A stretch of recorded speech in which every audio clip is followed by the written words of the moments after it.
O tempo ajudou e a população compareceu. Atalaia, em Vila Nova da Barquinha, e a Ceiceira, no concelho de Tomar, assinalaram no último domingo as comemorações dos 500 anos do Foral Novo de Dom Manuel, concedido conjuntamente a estas duas localidades que, na época, eram ambas vilas e sedes de concelho. As festividades começaram precisamente na agora freguesia de Atalaia, no concelho barquinhense, na Igreja Matriz, o local onde dezenas de pessoas marcaram presença com curiosidade para ver aquilo que estava preparado. As cerimónias começaram com uma alocução de Fernando Freire, presidente da Câmara Municipal de Vila Nova da Barquinha, um estudioso da história local, que proferiu uma conferência sobre as origens dos dois antigos concelhos. A origem da toponímia de Atalaia, Atalaiã, isto é, um monte onde se pode vigiar ou atalaiar, tem a sua origem precisamente num topónimo árabe, local de vigia de Atalaia. Esta Atalaia tem essencialmente a ver com o monte que está a nascente, onde de facto era um monte que era estratégico em termos de visibilidade, em termos de controle do território. Por sua vez, a Ceiceira, topónimo de Salgueiral, do latim salica, salícia, ceiça, ceiceira, de um juntante do artigo definido passou a ser o nome a Ceiceira. Este território é, na Península Ibérica, dos territórios identificados mais antigos, nomeadamente da Ribeira da Atalaia, onde foram descobertos vestígios do homem de Nidertal, um projeto de doutoramento da doutora Sara Cura, com 300 mil anos.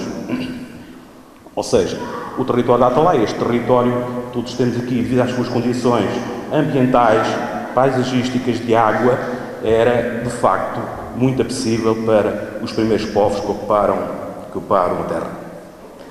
Foi ocupada por ânanos, visigodos e muçulmanos, e por romanos.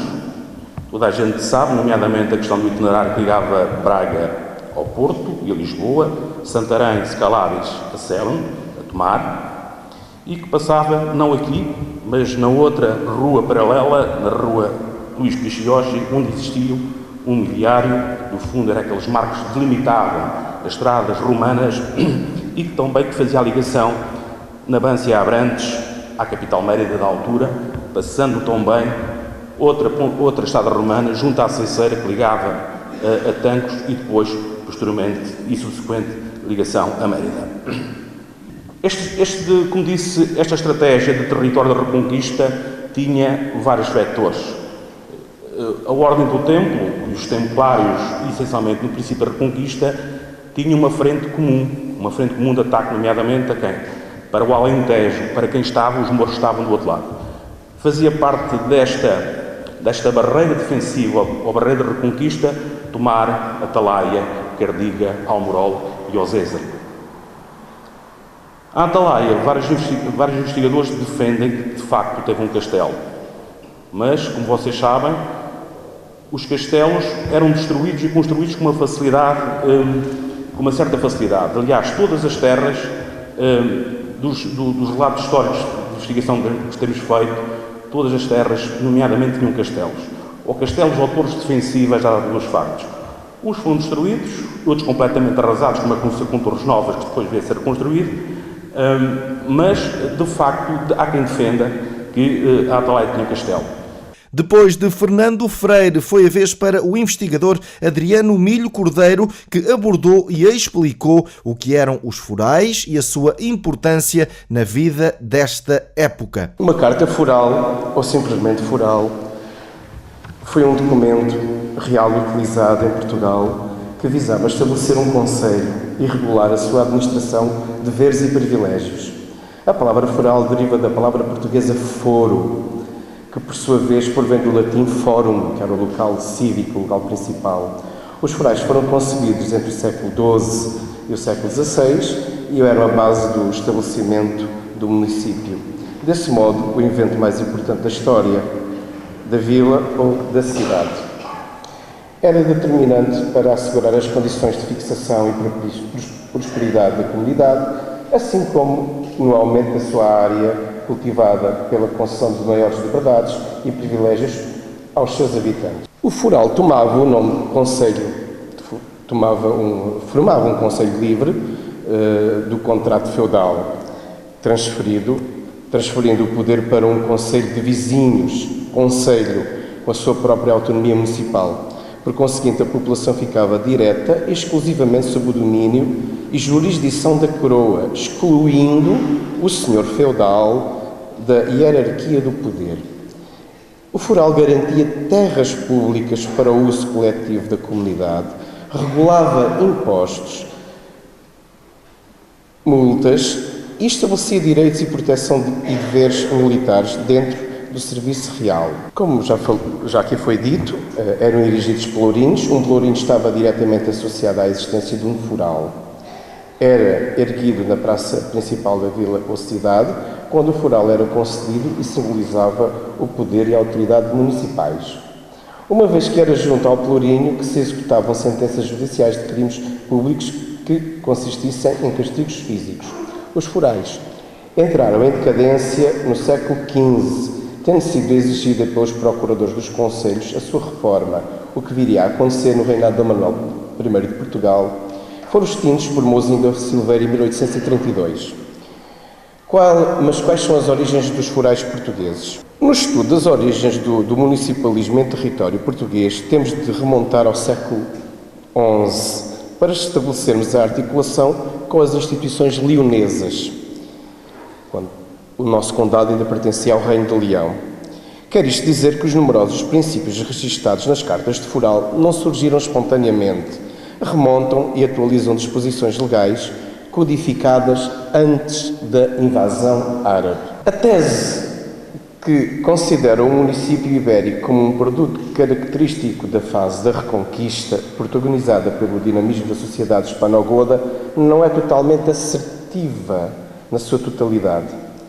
A existência de dois juízes, ou alvazis, ou alvazires, há várias formas de escrever o termo, em alguns municípios portugueses, permite estabelecer uma certa ligação, uma ideia realmente efetiva das magistraturas de um virais, dois homens, uma espécie de presidente e de vice-presidente, dos municípios romanos, ou de 4 homens. Portanto, os nossos municípios, no fundo, assentam na tradição romana, do direito administrativo romano. O peso e a influência das instituições germânicas, suevas e visigóticas que governaram o nosso território durante algum tempo estabeleceram-se por isso, mas a matriz é, como eu acabei de dizer, latina e não germânica. Para além destas alocuções, como seria de esperar, claro está, as maiores atrações centraram-se nos chamados espetáculos de rua, nomeadamente o mercado quinhentista, um teatro que esteve a cargo da Canto Firme e ainda ranchos. Mas o momento mais alto e mais aguardado pela população foi efetivamente a chegada de Dom Manuel à freguesia de Atalaia, onde, saudado pela população, declarou então a atribuição do foral àquela localidade.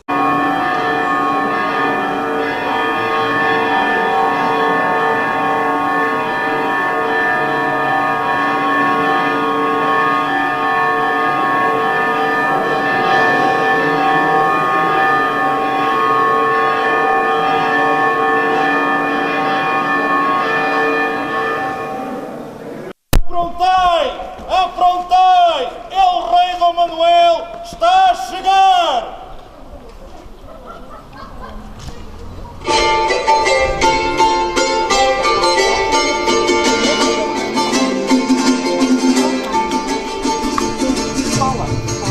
O que se passa?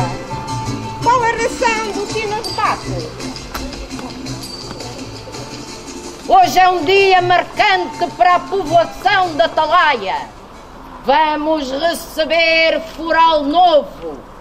Assim o quis el rei Dom Manuel outorgar, por forma a reforçar os direitos já atribuídos pelos seus antecessores e para conceder direitos novos a esta população. Podeis dizer-me o que é um foral? O foral, olha, trata-se de uma lei outorgada por autoridade legítima. É uma carta firmada e e sublinhada pelas partes envolvidas, que funciona mais ou menos assim. Dita os princípios funcionais de qualquer povoação. Serve para orientar e regular as relações internas, as condutas sociais e institucionais. É como uma norma aceita pela população que estabelece a ordem interna das relações dos moradores entre si e com a entidade outorgante, que neste caso é El Rei. Isso é a maior honra que um reino pode atribuir a uma povoação de homens livres.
Bom povo desta terra da Atalaia e cercanias, atendei à leitura do novo foral que vos entrego neste dia do Senhor de 2 de novembro de 1514.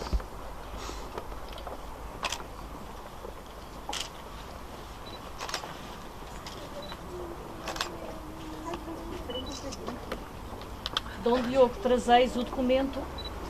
Sim. Então, por obséquio para a sua leitura.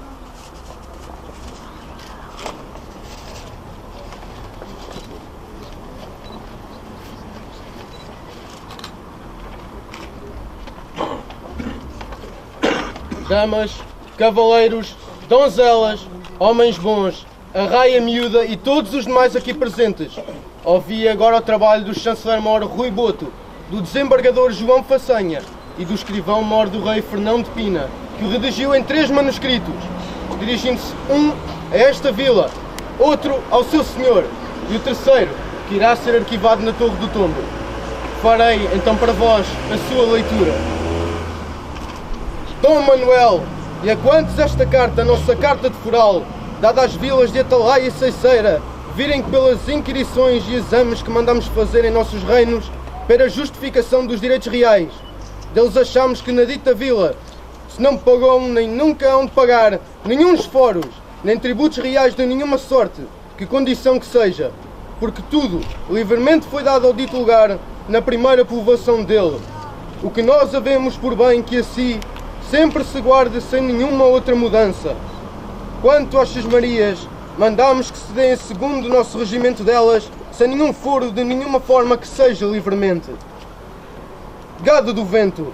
E o gado do vento, quando se perder segundo a ordenação, esse somente será do senhorio do dito lugar. E recadar-se-á na dita vila, por nossa ordenação, com declaração que a pessoa a cuja mão ou poder for ter o dito gado, o venha escrever a 10 dias primeiros seguintes, sob pena de lhe ser demandado de furto. É a pena de arma será do meirinho posto pelo conselho, ou por quem quer, quem algo tempo for, da qual se levará 200 reis e as armas perdidas, as quais penas só levarão quando apunharem espada ou qualquer outra arma sem atirar. Nem os que sem propósito em rixa nova tomarem pau ou pedra, posto que com ela façam mal. E posto que de propósito as tome, se não fizerem mal com elas não pagarão. Nem a pagará moço de 15 anos e de para baixo, nem mulher de qualquer idade, nem os que castigando sua mulher e filhos e escravos tirarem sangue. Nem os que sem arma tirarem sangue com bufetada ou punhada, nem quem em defendimento de seu corpo, ou por apertar e extremar outros com arroio tirarem armas, posto que com elas tirem sangue. Nem escravo de qualquer idade, que sem ferro tirar sangue. E este foral serve em ambos os lugares a saber, Atalaia e Ceiceira, dada que com nossa muito nobre cidade de Lisboa, a 2 dias de novembro do nascimento do Nosso Senhor Jesus Cristo, de 1514 anos, subscrito pelo dito Fernão de Pina, e consertado em 40 regras como esta. Viva o rei! Obrigado,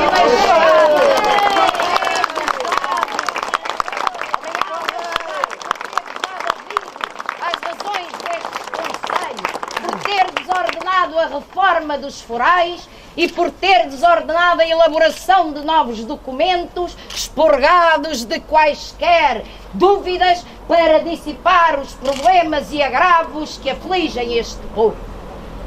Viva! Viva! Pela Santa e indivisa Trindade, Padre, Filho e Espírito Santo. Amém. Amém. Eu, Dom Manuel, vos concedo este foral, do qual será sempre lido, sempre que haja alguma querela e sempre que haja qualquer dúvida a esclarecer. E a vós, Dom Diogo, entrego este foral que fareis mercê de entregar ao Senhor desta povoação.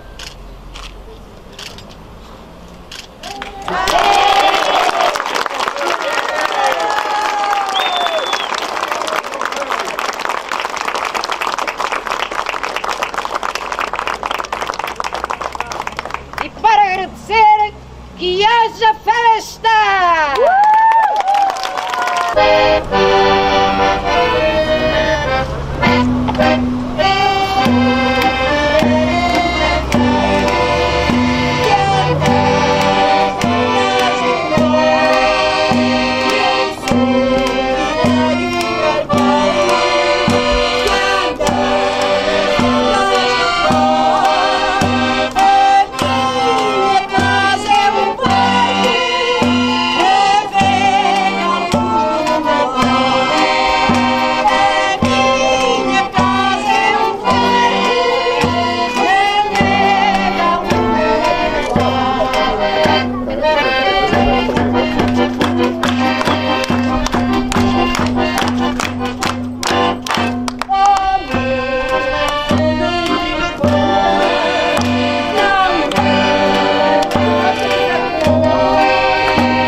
amo e boas gentes da Atalaia, irei para a povoação de Aceiceira, onde farei mercê de apresentar novas prerrogativas.